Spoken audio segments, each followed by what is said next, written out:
Funny Reddit stories.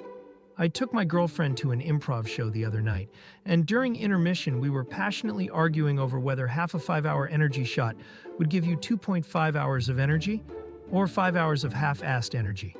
So we turned around to ask the opinions of the three people behind us, and one of them said, "Are all your arguments like this? Because we heard you in the lobby earlier fighting over the right way to pronounce egg?"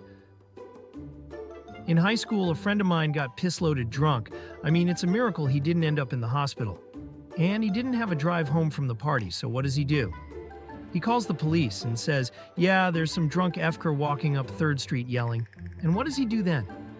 Walks up 3rd Street till they pick him up and drive him to his mother's house. My current boyfriend and I started out in this weird friends, that flirt stage. I was trying to find a way to get him to make a move. One very hot evening, middle of August, we were sitting in his backyard with a few of our friends drinking beer. I sat on the same lawn chair as him, kind of wiggled in and said, "I'm cold."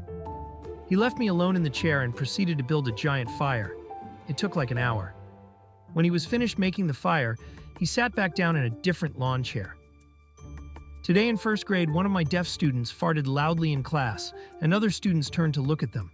The following is a snippet of a 15-minute conversation that happened entirely in American Sign Language among the group of deaf students and I. Kid 1, "Why are they looking at me?" Me, "Because they heard you fart." Kid 1, "Wah, how do you mean?" Me, "Hearing people can hear farts."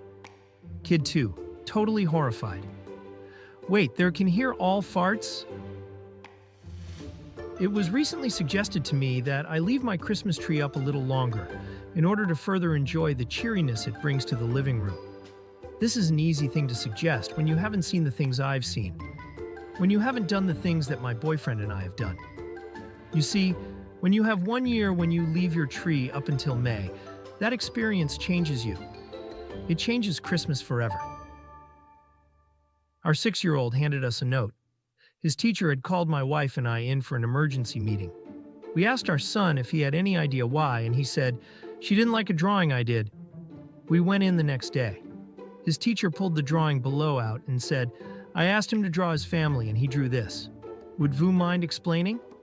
"Not at all," my wife said. "Family vacation, snorkeling off the Bahamas." I went to a tattoo shop in my area with a photo of the tattoo I wanted. It was one my dad had gotten to honor my past grandfather, whose father also had it. But the point is, it was important to me that the tattoo looked exactly as it did in the photo. Every Tuesday evening, a group of 12 people would come in to eat, usually within 30 minutes of closing time. They would order one large vegetarian pizza with hot peppers and ask for the pizza to be well done. They would also ask for chilies on the side. You might think, okay, what is wrong with that? Well, a large pizza would be cut in 12 pieces. This group would come in, take up a large space, only have water, order the one pizza, each person would have one slice, leave a mess, and not tip. When I was 14, I worked in a grocery store, and one day I got to bag Stephen King's groceries. And of course, being the little horror fiction nerd I am, I was completely starstruck. I think he thought I was going to ask for an autograph, because I was not even low-key staring. I was full-on moon-faced and bouncing, and he kept looking over at me hesitantly like, "Aw, geez, kid, fuck off." Anyways, I finally managed to squeak out that I was a huge fan and asked for advice on writing. How do I write as well as you do? In my horrible, thick German accent and broken-ass English, and he gave me the best writing advice I have ever received. "Shit, kid, stop worrying about how other people do it and just write your story." 14 years later, my wife and I nearly hit him with our car because he was jaywalking.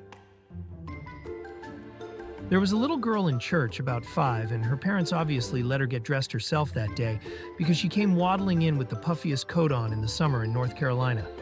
She comes and sits in the pew in front of us. 15 minutes into Mass, she turns around and hands my husband an orange. Her parents are mortified. "Savannah, not again." They scold. They apologize and she turns back around. A few moments later, she goes to hand me an orange. Her parents grab it from her before she can.